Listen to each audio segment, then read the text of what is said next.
Hoje nós estamos aprofundando nesta Santa Missa, que é a missa do dia, o mistério da encarnação. Ontem à noite, na missa da vigília, nós ouvíamos a narrativa do nascimento do menino Jesus na manjedoura. Maria e José que foram a Belém por conta do recenseamento, mas não encontraram hospedaria, não encontraram lugar. E por causa disso, o menino teve que nascer numa manjedoura, num lugar bastante hostil. E ali acontece esse mistério, o mistério da palavra, a palavra que se faz carne. E agora o Evangelho nos convida a aprofundar esse mistério da encarnação, o mistério da palavra, que existe desde sempre. Esta palavra, como eu sempre digo, ela tem um rosto, ela tem um nome. Esta palavra é uma pessoa, esta palavra é Jesus Cristo.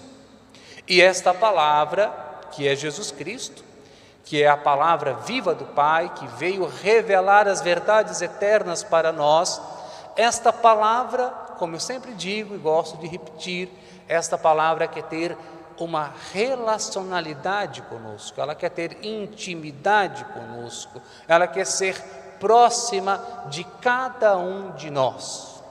Esta palavra que por força do Espírito Santo, por obra do Espírito Santo, foi fecundada no ventre de Maria. Maria é por excelência a mulher que acolhe a palavra, é a mulher da palavra. Não há um espaço sequer em Maria que não seja habitado a palavra de Deus, o Filho de Deus. Aliás, vai dizer os santos padres que Maria não só gestou a palavra no seu ventre, mas também gestou a palavra na sua mente. O que isso significa? Significa que Maria, além de ser a mãe de Deus, Theotokos, a mãe de Deus, vamos celebrar este dogma dia 1º de janeiro, Maria, mãe de Deus, Theotokos, ela também é para nós modelo de discípula, de alguém que seguiu fielmente os passos da palavra, os passos de seu filho Jesus. Então, olhando para Maria, que deu o seu sim ao projeto de Deus, nós também queremos ser como ela, cheios da palavra, deixar o Espírito de Deus, a sombra do Altíssimo, fecundar o nosso coração com a palavra, porque esta palavra é uma palavra que nos liberta, é uma palavra que dissipa do nosso coração, dissipa da nossa vida as trevas, é uma palavra que nos ilumina. Nós meditávamos, rezávamos sábado de manhã, ainda era advento, o cântico de Zacarias, o Benedictus, e no finalzinho dizia assim: o sol que veio do alto nos visitar. Então, Jesus é o sol, é a luz que nos ilumina, que dissipa as trevas e quer aquecer o nosso coração, quer ser próximo de nós. Ele quer que o nosso coração seja esta manjedoura, mas nós só conseguiremos, e grave bem isso que o padre vai dizer, nós só conseguiremos penetrar neste mistério da encarnação, neste mistério do nascimento de Deus em meio a nós, Ele que arma a sua tenda em meio a nós, Ele que se reveste da nossa fragilidade, se esvazia da sua condição divina, mas não deixa de ser Deus, obviamente, mas assume a nossa condição humana. Diante desse mistério, nós devemos fazer o nosso... Para nós conseguirmos penetrar neste mistério, é necessário que o nosso coração se torne pequeno, se torne simples, como a criança que é simples, que é humilde, como nós contemplamos no presépio o menino Deus. Então, é na humildade, é na simplicidade, é no abaixar-se que nós então conseguimos contemplar este mistério. Eu não sei se você já teve a oportunidade de ir a Belém.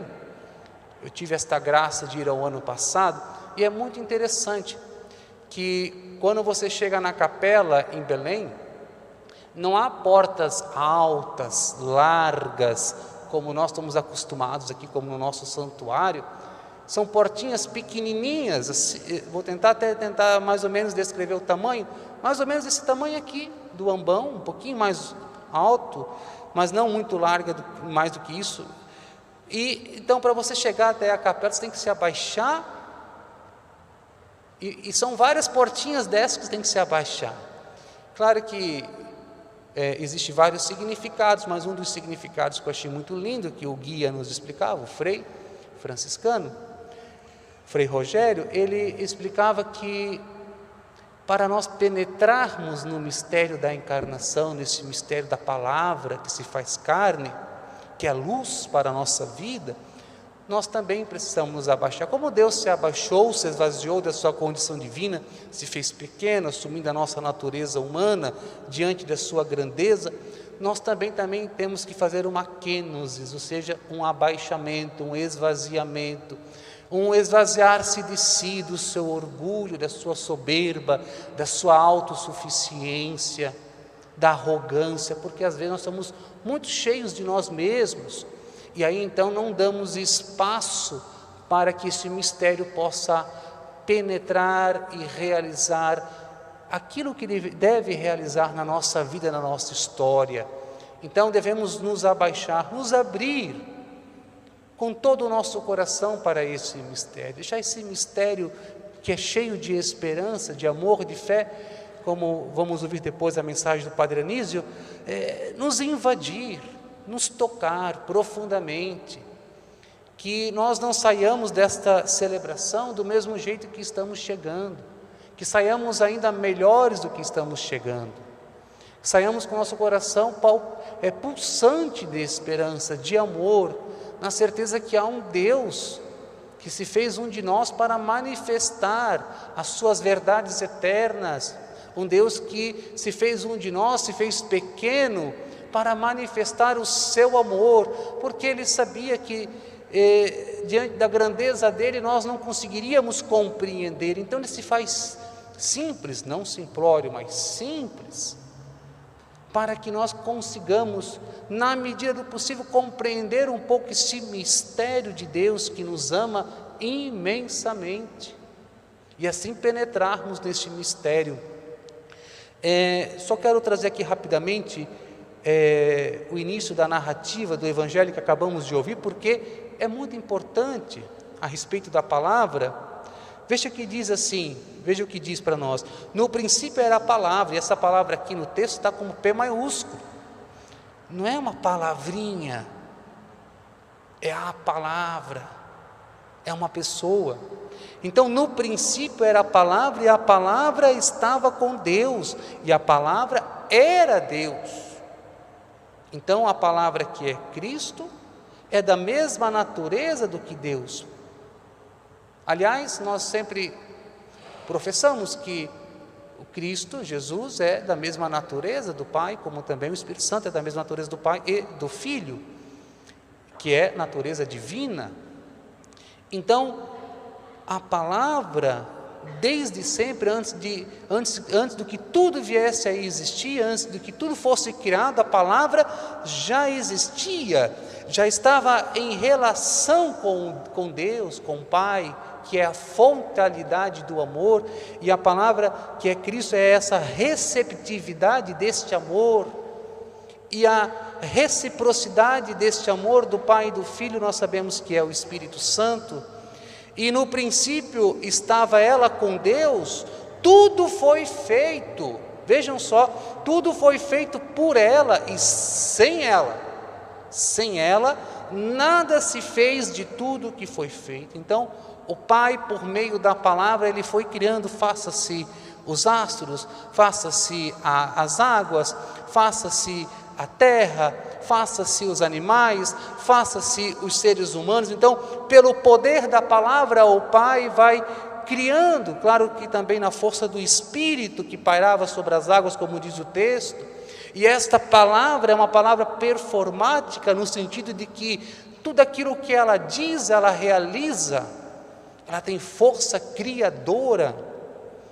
Veja que lindo isso, nela estava a vida, e a vida era a luz dos homens. Então a palavra de Deus é luz, que dissipa as trevas, que tira de nós toda essa nuvem negra, acinzentada, tristonha, para nos encher de luz, de vida, de alegria, de ânimo, de coragem, de força, para não desanimarmos e nos enchermos de esperança. Então esta palavra é uma palavra que transforma o nosso interior que pode estar vivendo um inverno, vivendo um tempo de aridez, mas esta palavra, quando ela penetra, ela gera vida, ela gera beleza, ela gera tudo aquilo que é de melhor para a nossa vida. E a luz brilha nas trevas, e as trevas não conseguiram dominá-la. Então a luz, a palavra, tem mais força do que as trevas. Nós não podemos equiparar o bem com o mal. Isso é uma heresia, isso é o maniqueísmo, que já Santo Agostinho já combateu. Colocar o mal e o bem como dois princípios iguais, claro, de forças opostas, mas não, o bem é muito maior, o mal não é princípio, o princípio é o bem, é a luz, é a palavra, e ela venceu as trevas não conseguiram dominá-la. Então o nosso coração se exulta em Deus, porque a palavra que é luz para os nossos passos, dissipa as trevas e ilumina a nossa história, a nossa vida, a nossa humanidade. Então nada está perdido, porque a palavra está à frente de tudo. Ela é criadora, ela é salvadora, ela é redentora, ela tem força, ela é viva, ela é eficaz. Concluindo, mas a todos que a receberam, vejam só, mas a todos que a receberam, deu-lhes capacidade, um pouquinho antes só, a palavra estava no mundo, e o mundo foi feito por meio dela, mas o mundo não quis conhecê-la. Veio para que era seu, e os seus não acolheram. Podemos não acolher a palavra na nossa vida. Podemos fazer do nosso coração uma hospedaria fechada, e não acolher o mistério da palavra, o mistério de Deus, o mistério da encarnação, o mistério da pequenez do menino Deus em nossa vida. Mas a todos que a receberam, e eu creio que todos nós aqui estamos com o coração escancarados, mas a todos que a receberam, deu-lhes capacidade de se tornarem filhos de Deus, isto é, aos que acreditam em seu nome. Pois estes não nasceram do sangue, nem da vontade da carne, nem da vontade do varão, mas de Deus mesmo. Ou seja, recebemos a vida nova em Cristo, nascemos no Espírito, no dia do nosso batismo. E por fim, último versículo, o clássico versículo: e a palavra se fez carne e habitou entre nós. Louvado seja nosso Senhor Jesus Cristo, para sempre seja louvado.